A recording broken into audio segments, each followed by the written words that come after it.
할렐루야. 오늘 저희들 함께 읽으신 로마서 11장 11절에서 12절의 말씀으로 로마서 강의 85번째 시간 하나님의 경륜이라는 제목으로 오늘 함께 은혜를 나누도록 하겠습니다. 우리가 하나님에 대해서 말씀을 나눌 때 하나님을 믿지 않는 분들이 하는 말씀이 있어요. 하나님을 알 수 없어서 이해할 수 없고 이해할 수 없어서 믿을 수 없다. 이렇게 말씀을 하곤 합니다. 좀 더 이렇게 직설적으로 말하는 분들은 하나님이 어디에 계세요? 한번 증명해 보세요. 라는 말로 질문도 던지고 또 마음에 약간의 그 공격적인 마음을 드러내기도 합니다. 그런데 참 신기하게도 우리 성도들, 하나님을 믿는 성도들은 똑같이 하나님을 다 알지 못하고 하나님의 뜻을 다 이해하지 못해도 우리는 그래서 하나님을 믿는다라고 얘기를 합니다. 하나님을 다 알지 못하고 하나님을 다 이해하지 못하는 것은 똑같은데 누군가는 그것 때문에 믿지 못한다라고 얘기를 하고 누구는 그래서 하나님을 믿는다라고도 표현해요. 그럼 믿는 성도들은 왜 알지 못하고 이해하지 못함에도 불구하고 믿는다라고 표현할까? 하나님은 알아가면 알아갈수록 너무나도 깊고 넓은 분이어서 그 광대함을 도저히 알 수 없기에 그 하나님에 대해서 나는 더 경외심을 가지고 믿게 된다라고 설명합니다. 만약에 우리가 하나님을 알고 이해하는 것으로 하나님을 믿는다, 우리가 따른다면 굳이 하나님을 믿는다라고 표현할 이유가 없을 거예요. 그냥 내가 이해하는 것, 내 사고의 능력으로 충분히 납득될 만한 일을 하시는 분이시라면 우리의 예측과 예상 안에서 움직이는 분이 하나님이시라면 뭐 하나님을 따르는데 굳이 믿음이 뭐가 필요하겠습니까? 그냥 그분은 그런 분이에요. 내가 잘 알고 있고 뭐 예측이 어느 정도 되시는 분이십니다. 저는 그게 괜찮은 것 같아요. 그래서 제가 그분 따르려고 합니다. 그렇게 표현할 거예요. 그런데 우리는 알지요. 하나님은 우리가 알 수가 없어요. 알아가면 알아가려고 할수록 더 많이 모르는 것을 깨닫게 되어집니다.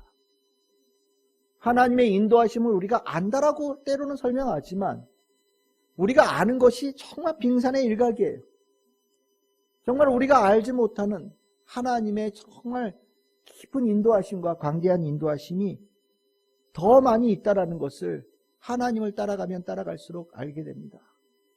그래서 우리는 하나님 다 알지 못하고 하나님 다 이해하지 못해도 하나님께서, 그 크신 하나님께서 우리를 귀하게 선하게 인도하실 거라는 신뢰감을 가지고 그 알지 못하는 미지의 영역을 믿음으로 주님을 따르는 성도가 되어지죠.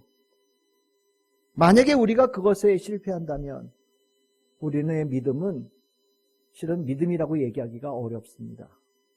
알지 못하기에 의심하고 내가 이해하지 못하기에 하나님을 따를 수 없다라고 얘기를 한다면 그것은 믿음이라고 얘기하기에 부끄러운 정도의 수준밖에 안 되는 겁니다.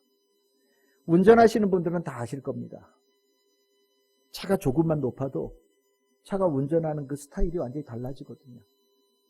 승용차와 승합차, 운전석으로 보면 한 1m 정도 높을까요? 1m도 채 높지 않을 수도 있습니다. 근데 그 조금 높아졌다고 차가 앞에가 보이고요. 훨씬 더 멀리 보여서 운전하기가 수월해져요. 그 조금 1m 높아졌다라는 것도 실은 대단한 차이를 갖는데 만약에 저 하늘에서 이렇게 지켜본다면 뭐 말할 것도 없지요. 어디가 뚫렸는지, 어디로 가야 되는지, 어디가 목적지로 가는 최적의 길인지 아마 그것보다 더 쉽게 더 원활하게 파악할 수 있는 것은 없을 거라는 생각도 듭니다. 우리가 하나님께서 우리를 인도하심에 대한 이 부분은 마치 하늘에서 우리가 가야 될 길을 보여주신 것과 비슷하다는 생각이 들어요. 아니 그거보다 훨씬 더 크겠죠. 우리의 눈은 내 바로 앞에 있는 것까지도 제대로 못 보고 살지만 하나님은 우리가 알지 못하는 영역의 수많은 것들을 알고 계시고요. 우리가 가야 될 길로 또 그것을 제대로 갈 수 있도록 위험이나 어려움으로부터 벗어나서 그 목적지에 도달할 수 있도록 우리를 이끌어 가시는 분이라는 것, 우리는 믿고 또 그 하나님을 그래서 우리는 신뢰하며 나아간다라고 얘기를 합니다. 우리가 하나님을 다 알 수 없어도 하나님을 따른다라는 것에 대한 이 신비를 실은 성경에서는 굉장히 많이 얘기합니다. 하나님을 알고 하나님을 이해해서 따르기를 원하는 것은 모든 사람들이 다 똑같은 모습이었어요. 다들 하나님께서 내가 너를 불렀다라고 얘기할 때 하나님께서 왜 날 부르셨지? 도대체 뭘 시키려고 불렀지? 왜 날 불렀는지 도무지 이해가 되지 않는 거예요. 어떻게 알겠어요? 그러다 보니까 대부분 다 아우 저는 못하겠습니다. 난 도대체 하나님께서 날 통해서 뭘 하려고 하시는지 도무지 이해가 되지 않습니다. 라고 처음에는 다들 손사래를 쳐요. 그런데 한결같이 하나님께서 그를 강권하셔서 이끌어 가시고 나서 나중에 결과를 보고 나면 다들 똑같이 하는 게 있어요. 하나님께서 그래서 나를 이렇게 인도하셨군요. 하나님께서 나를 부르셔서 그곳으로 보내셨군요. 하나님께서 그래서 나에게 그 말씀을 맡기셨군요. 그렇게 고백하고 모든 것을 하나님께 영광을 돌리는 자들로 다 변화되어지는 것이 성경에 가득합니다. 이것이 바로 하나님을 알지 못하고 이해하지 못했을지라도 믿음으로 나아가는 자의 그 신앙생활의 모습을 성경에서 보여주는 거죠. 대표적으로 여러 사람들이 있겠지만 오늘 여러분들에게 예레미야 예언자를 좀 먼저 얘기를 좀 하고 싶어요. 예레미야 딱 그런 사람이었어요. 하나님께서 예레미야를 불렀습니다. 예레미야가 아마 나이가 아주 적지는 않았을 텐데 하나님께서 예레미야를 하나님의 말씀을 전하는 대언자로 불렀을 때 예레미야는 거부했어요. 그때 거부할 때 뭐라고 거부하느냐? 예레미야 1장 6절입니다. 내가 이르되 슬프도소이다. 주 여호와여 보소서. 나는 아이라 말할 줄을 알지 못하나이다. 이렇게 거부합니다. 맞습니다. 이 예레미야 말하는 거 굉장히 힘들어하는 사람이었던 게 분명합니다. 말하는 것에 대해서 얘기하는 이성적인 부분보다 훨씬 더 감성이 풍성했던 사람이에요. 그래서 별명이 눈물의 예언자 아닙니까? 말씀을 전할 때 이에 있는 말을 다 전하지는 못해요. 그리고 때에 따라서는 상처를 많이 받기도 합니다. 그래서 하나님 앞에 나와서 눈물을 흘리기도 하고 또 때에 따라서는 그 고통당하고 있는 하나님께 징계받고 있는 동족들을 바라보면서 눈물을 흘리기도 하는 그런 예언자였어요. 그런데 하나님께서 이런 예레미야를 몰라서 부르셨느냐? 아니에요. 그래서 부르신 거예요. 말을 할 줄 모르는 어린아이라서 부르신 거예요. 어린아이와 같은 마음을 가져서 부르신 거예요. 어린아이 같다는 것은 물론 나이가 어리다는 뜻도 됩니다. 그런데 여러분들 아이들 어떻습니까? 아이들은 말로 다 표현 못하거든요. 배고파도 울어요. 내가 뭘 갖고 싶어도 웁니다. 때에 따라서는 더 잊고 싶어도 울어요. 그 눈물 안에 수많은 것들을 다 포함하고 있어요. 정말 아기 같은 경우에는 응가에서도 울지요. 정말 모든 것을 다 눈물로 표현합니다. 실은 예레미야는 그 눈물로 감성으로 살아가는 사람의 아주 가까운 사람이었던 거지요. 여러분들 눈물의 사람의 특성이 뭘까요? 다른 사람이 눈물을 흘릴 때 그 눈물이 어떤 눈물인지 아는 거예요. 그 눈물이 기쁨의 눈물인지 슬픔의 눈물인지 낭만의 눈물인지 정말로 절망 가운데 흘리는 눈물인지 정말 눈물의 의미를 아는 사람, 눈물의 언어를 아는 사람은 그 눈물이 상대방이 누군가 눈물을 흘릴 때 그것을 헤아릴 수 있는 능력을 가진 거죠.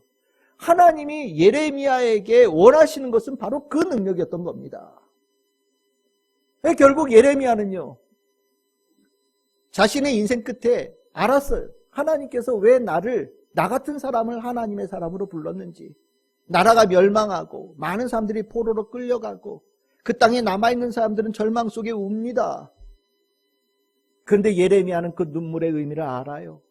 그래서 하나님께서 그들을 보듬으시라고 나를 하나님의 말씀을 전하는 대언자로 부르셨군요. 그래서 죽을 때까지 하나님의 사람들과 눈물을 흘리는 하나님의 사람들과 함께하는 예언자로 섭니다. 하나님께서 그래서 그에게 맡기신 것이 있죠. 예레미야서 1장 9절에서 10절. 걱정하지 말아라. 네가 말할 줄 모르는 어린아이지만 내가 너를 통하여서 뽑고 파괴하고 파멸하고 넘어뜨리는 그 일의 아픔을 전하고 느끼게 하겠다라고 얘기합니다. 여러분이 다 뽑고 파괴되어지는 이 존재가 누굽니까? 하나님의 백성들, 유대인들이에요. 하나님께서 그 일을 하실 때 마음이 기쁘셨겠어요? 내 자식이 아프고 내 자식이 매를 맞는데 누가 기뻐하는 부모가 누가 있겠습니까? 눈물로 회초리를 들어서 유대인들을 때리시는 거예요.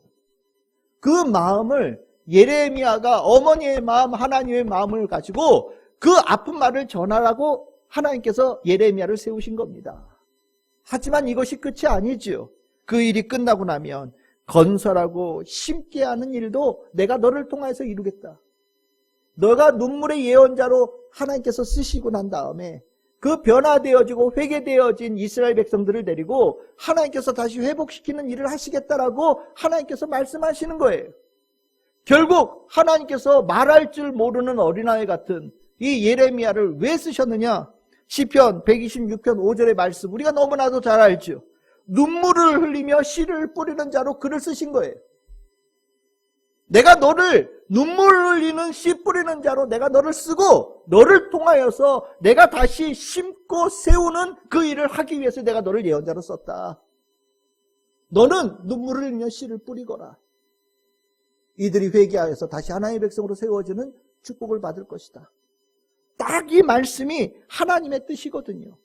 예레미야 하나님의 그 뜻, 하나님의 계획 다 알지 못했지요.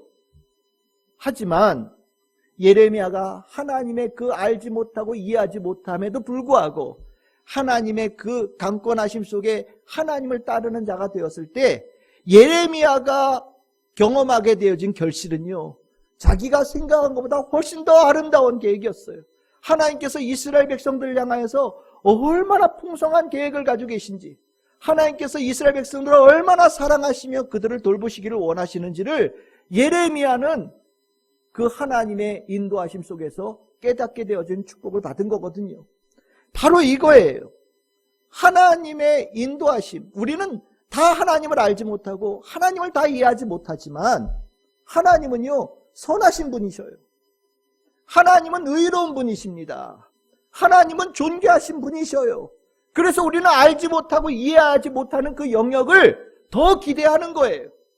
우리가 제대로 알지 못하고 이해하지 못했던 영역이 우리에게 두려움을 주는 것이 아니라 내가 알지 못하고 이해하지 못하는 그 영역에 하나님의 사랑이 정말 가득 차 있고 하나님의 은혜가 가득 차 있고 하나님의 돌보심이 가득 차 있고 반드시 하나님께서 복된 결실로 맺게 하실 것이라는 기대감을 갖게 되어지는 거죠.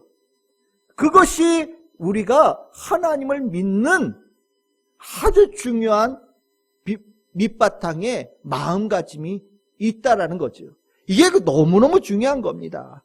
우리가 믿음의 마음을 갖는다는 것 이거예요. 하나님의 이 인도하심, 또 다른 말로 표현하면 하나님의 통치하심, 또 다른 말로 표현하면 하나님의 주권에 대해서 우리는 신뢰하고 따르는 것, 알지 못하고 이해하지 못해도 그것을 믿고 따르는 것이 기본적으로 성도들에게 요구되어지는 믿음의 마음이고, 이것에 기반되어졌을 때 제대로 된 믿음이 세워질 수 있다라는 거지요.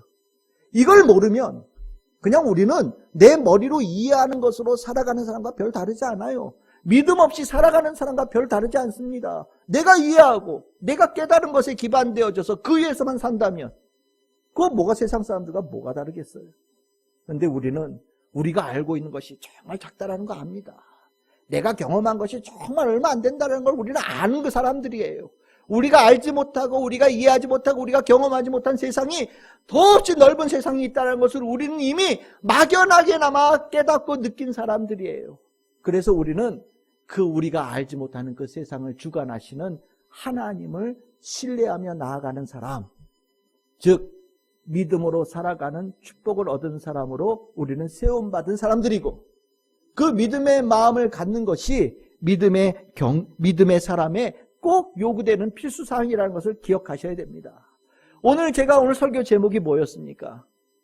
하나님의 경륜이죠. 경륜. 이 경륜이라고 하는 말은요, 헬라어로는 오이코노미아라고 하는데 이게 뭐냐면 하나님의 통치하심을 조금 더 고급스럽게 표현한 거예요. 하나님의 경륜이 뭐라고요? 하나님의 통치하심. 하나님께서 나를 이끄심. 하나님께서 모든 것의 주권자 되어지심. 이 말을 조금 고급스럽게 표현할 때 경륜이라고 표현해요. 이 경륜이란 말이 성경에 몇 군데 나오거든요.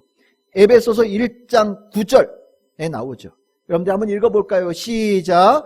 그 뜻의 비밀을 우리에게 알리신 것이요 그의 기뻐하심을 따라 그리스도 안에서 때가 찬 경륜을 위하여 예정하신 것이니, 여기 나오는 경륜이지요, 하나님의 통치하심, 하나님의 주권하심, 그 말을 다른 말로 표현한 것이 경륜입니다.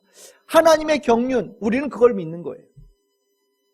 보이지 않아도, 이해할 수 없어도 그 영역은 하나님의 경륜으로 가득 채워져 있다라는 것, 하나님께서 주권자로 그 영역을 지배하고 계신다라는 것, 하나님께서 우리가 알고 있는 영역, 이해하는 영역을 다 포함하여서 모든 것을 하나님께서 통치하고 계신다라는 것을 우리는 뭐라고 표현하냐? 하나님의 경륜이라고 얘기를 하고, 우리는 하나님의 경륜을 신뢰하며 믿고 나아가는 사람이 성도가 되는 것입니다. 하나님은 경륜하고 계셔요. 믿으시기를 바랍니다. 온 우주의 주권자 되셔요. 믿으시기를 바랍니다. 여러분들의 삶의 모든 것을 인도하고 계셔요. 믿으시기를 바랍니다. 이건 믿음이에요. 어떻게 믿냐고요? 그 믿음이 믿게끔 되어지게 있어요. 성경에 나와 있는 사람들이 다 그런 사람들이에요. 아까 예레미야, 하나님의 경륜을 어떻게 이해했겠습니까? 알 수가 없지요. 하나님께서 자기를 쓰시겠다고 할 때 주저하잖아요. 그런데 예레미야가 나중에 가서 깨달은 바냐? 하나님의 경륜을 깨달은 거예요. 아, 하나님께서 모든 것을 주관하고 계시는구나. 하나님의 뜻과 계획대로 모든 것을 인도하고 계시는구나 라는 것을 깨달으니, 산으로 가라고 해도 산으로 가고요, 저 땅으로 가라고 해도 저 땅으로 가고요, 이 말을 전하라고 해도 이 말을 전하고요, 저 말을 전하라고 해도 전할 수 있는 자가 되어지는 거예요. 하나님의 경륜을 이해하지 못할 때는 예레미야는 불안한 사람으로 살았지만, 하나님의 경륜을 이해하고 나면 누구보다도 든든한 자로 살 수 있는 자가 되어지는 거예요. 여러분들, 이 하나님의 경륜에 대해서도 예수님께서도 하신 말씀이 있어요. 예수님께서 여러분들 빌라도를 만나서 하신 말씀이 있습니다. 요한복음 19장 10절에서 11절이죠. 빌라도가 예수님께 말합니다. 네가 말하거라. 너 누구냐? 내가 너 누군지 제대로 얘기하면, 자백하면 내가 너를 풀어주겠다. 내게 그런 권세가 있다는 거 알지 못하냐? 라고 얘기합니다. 이 고난, 다른 말로 표현하면 내가 그 주권자라는 거죠. 내가 그 경륜을 가지고 있다는 거예요. 그런데 예수님께서 말씀하시죠. 네 양심에 손을 얹고 생각해봐. 네가 할 수 있는 게 뭐가 있는 것 같아? 빌라도, 당신 총독이지만 당신이 할 수 있는 게 뭐가 있습니까? 그치요? 빌라도 위에 황제가 있어요.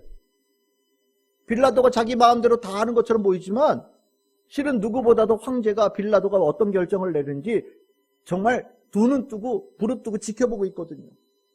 여러분들 자리로 위로 올라가면요, 되게 많은 권한을 가질 것 같죠? 택도 없는 소리요. 그렇지 않아요.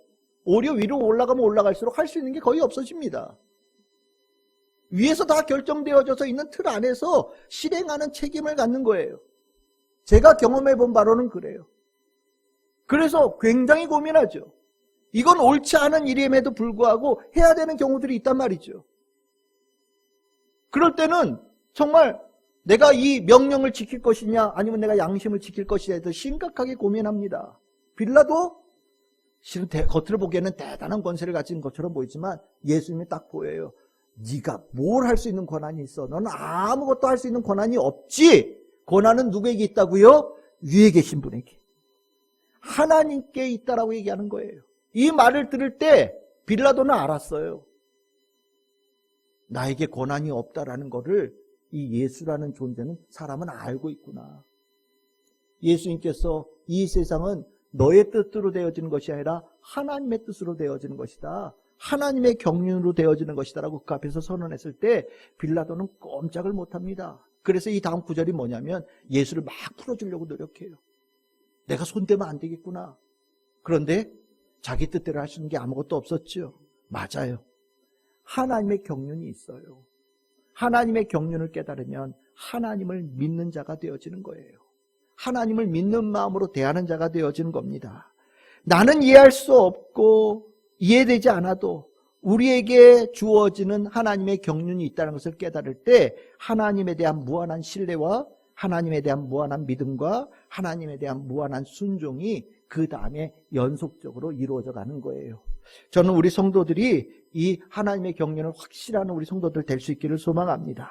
그러면 이 하나님의 경륜, 하나님께서 온 땅을 통치하신다는데 이 하나님의 경륜은 도대체 어떻게 하시는 건가? 하나님의 경륜이라고 얘기할 때 하나님의 이 통치하심은 도대체 무엇을 중심으로 경륜을 이루어 가실까? 실은 우리가 하나님의 경륜을 믿고 따른다고 할 때 적어도 다른 건 전체는 다 몰라도 핵심은 알아야 돼요. 하나님께서 다스리실 때 중요한 두 개의 주춧돌 같은 게 있어요. 기준이 있는 겁니다. 핵심 요소가 있어요. 이거를 이해할 때 하나님께서 하시고자 하는 일이 뭔지를 이해하게 되어지고 하나님의 뜻을 따라서 내가 무엇을 해야 되는 삶을 살아야 되는지도 성도로서 이해하게 되어지는 부분이 있어요. 이 두 개의 핵심 요소가 뭐냐? 하나는 구원이고 하나는 은혜입니다. 하나님의 경륜의 두 가지 요소가 뭐라고요? 하나는 구원이고 하나는 뭐라고요? 은혜예요. 꼭 기억하시기를 바랍니다. 하나님의 경륜에 적어도 이 로마서에서 바울이 전할 때 하나님의 경륜 통치하시면은 두 가지의 중심 핵심 가치가 있다. 하나는 구원이고 하나는 은혜다. 이것을 이해하게 되어지면 바울이 11장에서 하는 말들을 이해하게 되어져요. 그러면 경륜, 그 첫 번째 요소 먼저 살펴봅시다. 하나님의 경륜의 첫 번째 핵심 요소가 구원이라고 말씀을 드렸습니다. 하나님은요, 구원하는 열망을 가지고 계셔요. 하나님께서 이 땅을 통치하시고 주관하실 때 주된 관심은요, 구원하는 데 있어요. 여러분들 대통령 새로 임명되어지면 국정기조를 발표합니다. 제가 대통령이 돼서 나라를 이렇게 이끌어가겠습니다라고 선언하는 그런 몇 가지 핵심 단어들이 있죠. 똑같은 거예요. 하나님께서 이 모든 것을 통치하실 때, 주관하실 때 무엇을 중심으로 무엇을 위하여서 이 땅을 통치하고자 하시느냐? 뭐라고요? 구원하고자 하신다라는 거예요. 이거를 이해하고 나면 하나님께서 이 구원에 대한 열망을 내가 같이 품는 자가 되어지고요. 이것이 우리에게 바른 믿음을 갖게 되어지는 아주 중요한 요소가 되어집니다. 여러분들 사도 바울 이 에베소서에서 이 경륜이라는 단어를 몇 군데서 쓰거든요. 그런데 이 사도 바울이 에베소서 3장 9절에서 이렇게 표현합니다. 영원부터 만물을 창조하신 하나님 속에 감추어졌던 비밀의 경륜이 어떠한 것을 드러내게 하려 하심이라. 아멘. 이게 무슨 말이냐면 사도 바울이요, 자기가 하나님의 경륜을 깨달았다라는 거예요.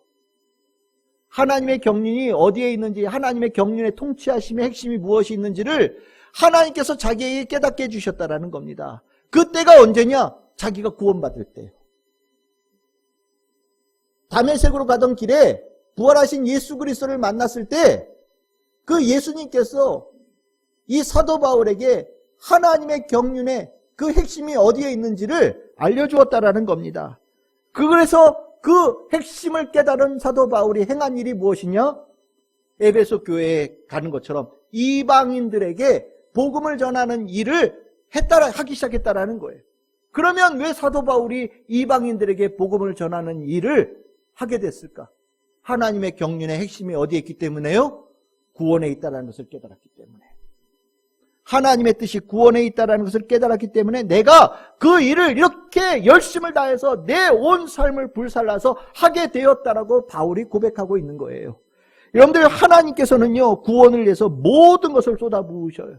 뭐 그렇게까지 하셔야 될 필요가 있을까라고 생각되어질 정도로 모든 것을 쏟아부으십니다. 모든 열정, 모든 능력, 모든 시간, 모든 장소, 모든 사람들을 동원하셔서 하나님께서는 모든 사람들을 구원하는 데 사용하셔요. 그래서 하나님을 이해함에 있어서 하나님의 관심이 경륜의 중심에 구원에 있다라는 것을 이해하는 자와 이해하지 못하는 자는 완전히 다른 신앙생활을 하게 되는 거예요. 하나님은 구원에 관심이 있는데 나는 돈에 관심이 있어요. 안 맞는 거죠. 하나님은 구원에 관심이 있는데 나는 먼저 내가 잘 되는 것에 대해서 관심이 있어요. 그러면 안 맞는 거예요. 하나님의 경륜은 나를 구원하는 데 관심을 두고 계시고 구원에 충실하고 굳건하게 되어지는데 모든 에너지와 모든 사랑을 다 쏟고 부어 계시는데 나는 그게 필요 없다라는 거거든요. 나는 부자가 되기를 원합니다. 안 맞는 거죠.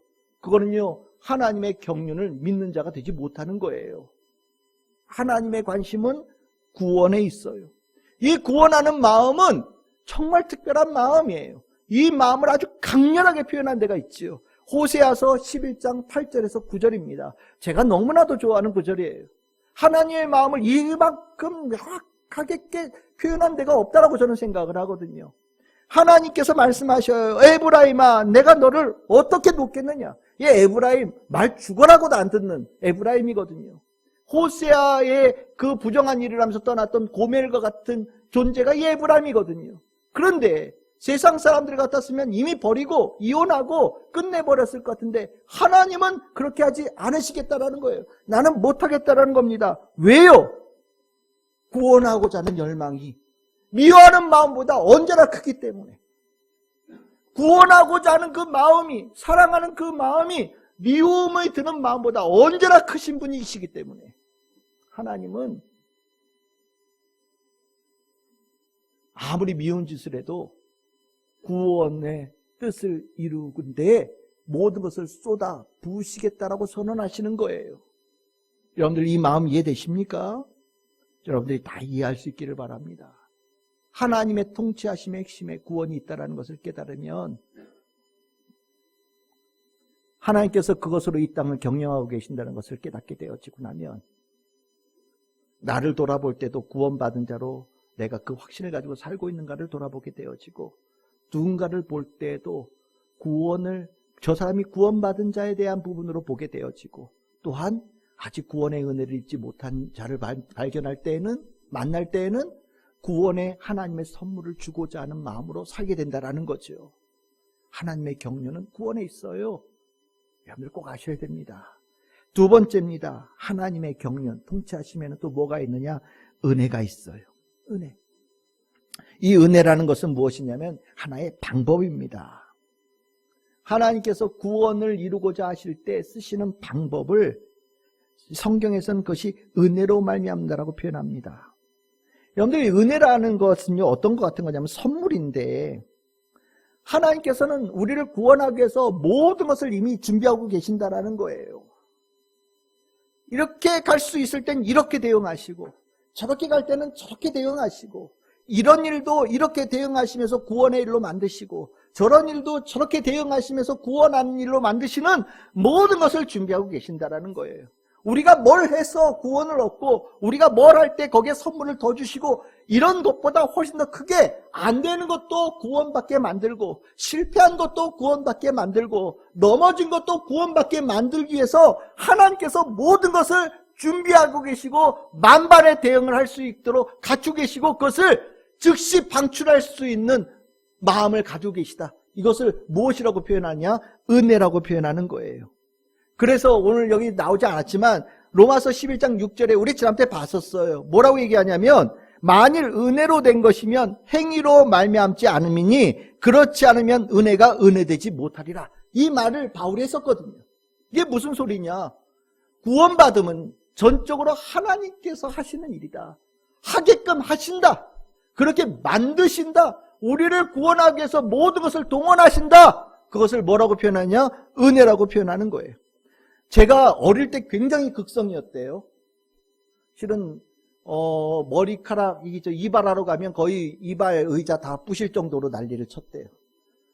병원에 가서 예방 주사 맞으려고 하면은 의사 선생님이 얘는 도저히 주사 못 놔주겠다고 집으로 데리고 가라고 그랬다는 거예요.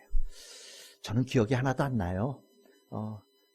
저는 안 그런 사람이었으면 좋았겠는데 어쨌든 그랬대요. 그런데 머리는 잘랐겠죠? 그렇죠? 머리가 이렇게 장발일 수는 없잖아요.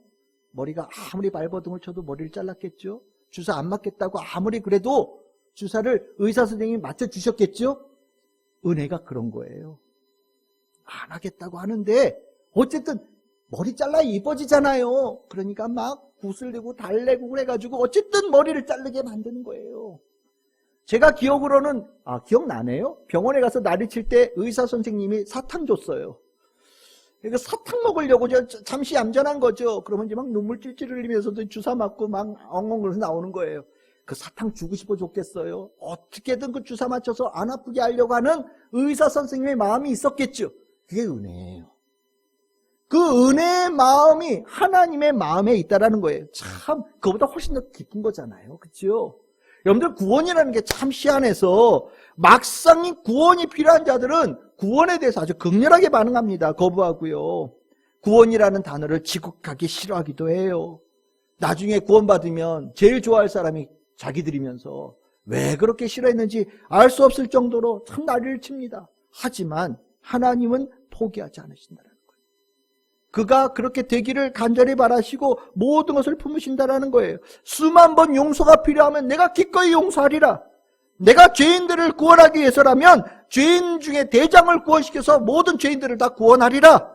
내가 세상의 권세 잡은 자를 통하여서라도 내가 너희들을 구원하겠다. 나는 그런 방법도 쓸 수 있다는 것이 하나님의 뜻이에요. 구약 성경의 가장 쇼킹한 뉴스가 뭐냐면 하나님께서 이방 나라의 권세자를 사용하셔서 이스라엘 구원하는 데 쓰시겠다라는 선언이었습니다. 이사야서 44장 28절, 45장 1절, 페르시아의 왕 고레스가 하나님께서 쓰시는 아들이라고 선언이 되어져요. 이 얘기 들을 때 얼마나 놀랬겠습니까? 이방인이거든요. 이방인이요. 페르시아라는 나라의 이방인의 왕이에요. 근데 하나님 뭐라고 그러냐? 나는 그 이방인을 써서라도 내가 이스라엘 백성을 구원하겠다라고 하나님께서 선언하시는 거예요. 이게 은혜라는 겁니다. 우리를 구원하기 위해서 뭐든지 하실 수 있는 분이시다. 이 뜻을 깨닫고 나면 내가 오늘 이 자리에 있는 거 내가 뭘 잘해서 있는 게 아니라 하나님께서 나에게 은혜를 베푸셔서 이 자리에 있는 거구나. 내가 뭘 잘해서 일이 잘 되는 게 아니라 나를 잘 되게끔 만들어 가시는 하나님의 은혜가 있어서 내가 살아가고 있는 거구나 라는 것을 깨닫게 되어지고 믿게 되어지고 신뢰하게 되어지는 성도들이 된다라는 거죠. 하나님의 경륜에는 뭐가 있어요? 구원과 은혜가 있어요. 이 두 가지가 핵심이라는 겁니다. 왜 제가 이렇게 경륜에 대해서 하나님의 경륜에 대해서 얘기를 하느냐? 바로 이것이 로마서 오늘 읽었던 본문의 핵심 주제이기 때문이에요. 여러분들 하나님께서 먼저 선택하셨던 유대인들,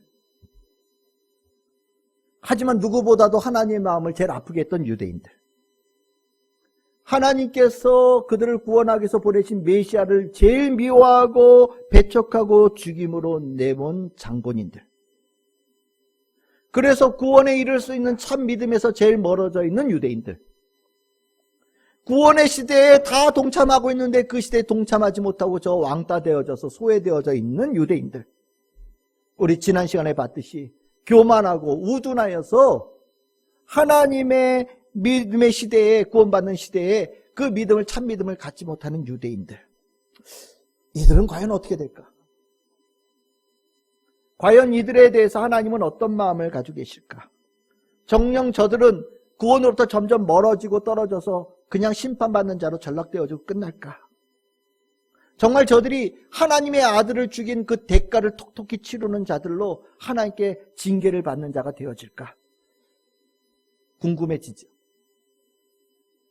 근데 우리 지금 하나님의 경륜 나눴어요. 어떻게 될 거라는 생각이 드십니까? 하나님께서 유대인들도 버리지 않으실 것이다.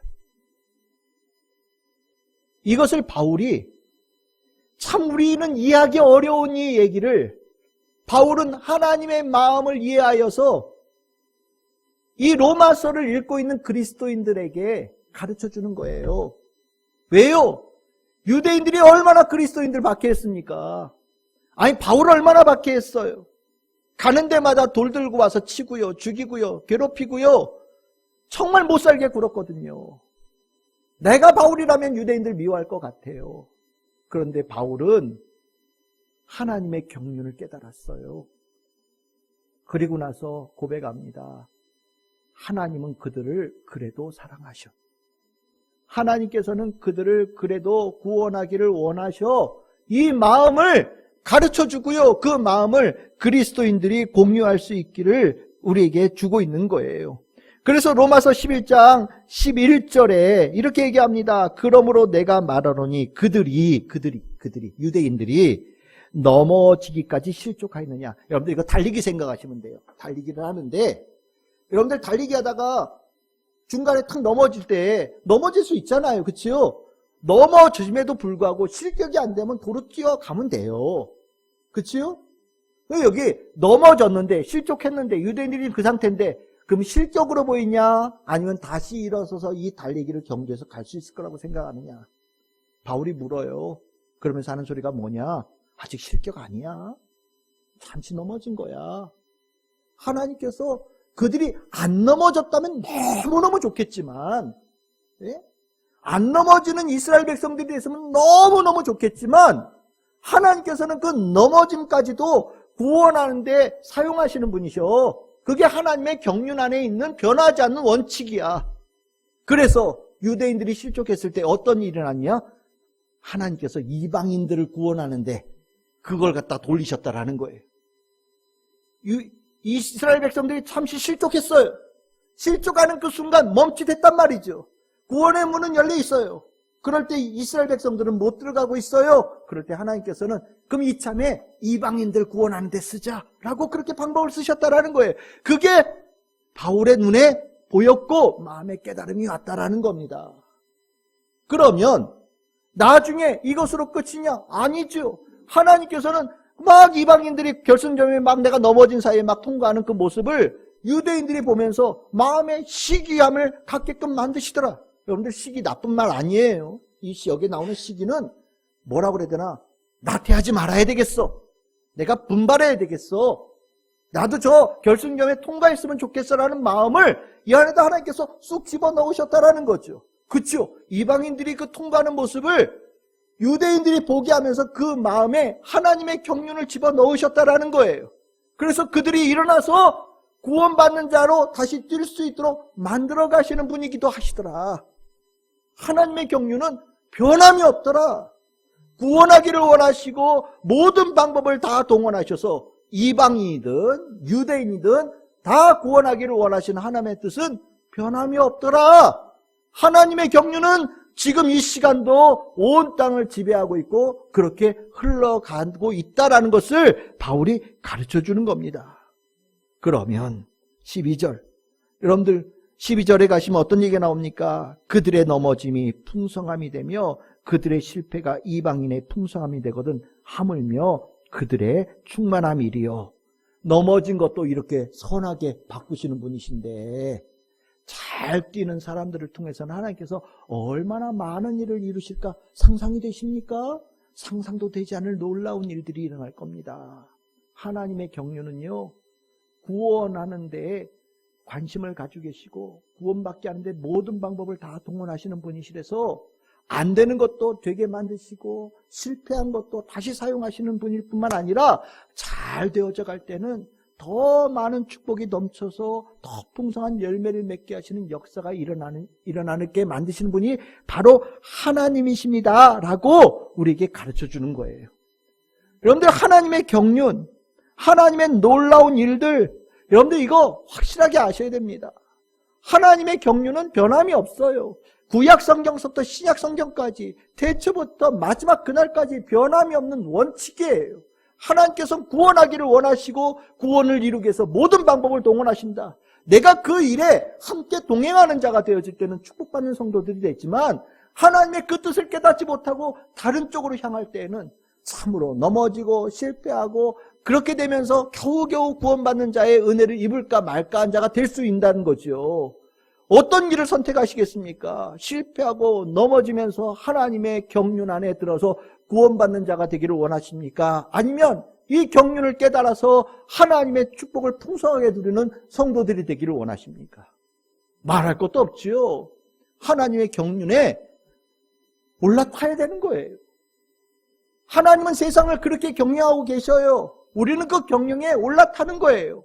구원의 역사를 이루는 시대예요. 우리는 구원을 이루는데 마음을 다해서 사는 거예요. 거기에 하나님의 축복이 있어요. 건강의 축복, 물질의 축복, 하나님께서 필요한 것을 공급하시겠죠. 그것이 이 세상을 보는 눈이 돼야 되고 하나님의 경륜을 믿고 나아가는 성도가 되어져야 된다고 바울이 우리에게 가르쳐주는 겁니다. 하나님의 경륜은 놀라워요. 여러분들이 알고 있는 것보다 훨씬 더 큽니다. 아마 이 자리에 저보다 더 많은 하나님의 경륜을 경험하시며 기뻐하시며 살아가는 성도들이 있으실 거라는 생각이 들어요. 저 역시도 하나님의 경륜의 그 아름다움을 이미 알고 있어요. 그래서 내가 알지 못하고 이해하지 못하는 것에 대할지라도 하나님께 감사하며 기도하며 합니다. 제가 좋아하는 목사님 중에 한경진 목사님 계시는데, 한경진 목사님 마지막 말씀이 뭐냐? 이겁니다. 그래도 감사하세요. 일평생 남는 거는 감사뿐입니다. 어떻게 감사할 수 있겠어요? 바로 이거예요. 하나님의 경륜을 이해하고 그 하나님의 경륜을 믿고 나아갈 때 하나님의 경륜의 아름다움을 반드시 만나게 되는 거예요. 그러면 인생의 끝에 뭐가 남습니까? 감사가 남는 거예요. 때로는 어두운 길, 때로는 가시밭길, 때로는 고난길을 막 통과할 때는 왜 이런 길로 가야 되나? 이해가 안 될 수 있지요. 하지만 걱정하지 마세요. 하나님의 지팡이가 여러분들을 인도하고 계셔요. 하나님께서 여러분들에게 가장 좋은 것을 예비하시고 그것을 이루어가기를 원하시는 과정일 뿐이에요. 그것이 하나님의 경륜이라는 거예요. 구원은 총체적인 겁니다. 영혼의 구원, 여러분들의 마음의 구원, 육신의 구원, 모든 환경의 구원까지 모든 것을 아우르는 가장 아름다운 상태가 구원이에요. 여러분들을 가장 사랑하는 자녀에게 가장 좋은 것을 주기를 원하시는 분이 하나님이시라는 거예요. 그것을 위해서 하나님은 모든 것을 주실 수 있는 준비를 하고 계세요. 그것이 바로 은혜예요. 아시기를 바랍니다. 믿고 나아가기를 바랍니다.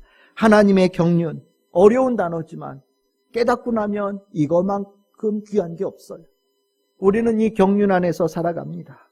우리는 그 은혜 입은 첫 번째 수혜자들이고요. 우리를 통해서 누군가에게 하나님의 경륜이 전파되어질 때 그들도 복 있는 자가 되어지는 겁니다. 우리가 순종하고 나아갈 수 있는 것은 하나님의 경륜을 신뢰할 때예요. 여러분들에게 하나님의 경륜이 있음을 신뢰하시지요? 믿으시지요? 보이지 않아도 믿고 나아가고 계시지요? 바라지 못했던 것도 하나님께서 주실 것이라고 믿고 계시지요? 하나님의 경륜이 아름다움을 믿고 나아가며 늘 믿음으로 든든하게 세워지는 우리 참 즐거운 게 모든 성도들 다 될 수 있기를 주님의 이름으로 축복합니다.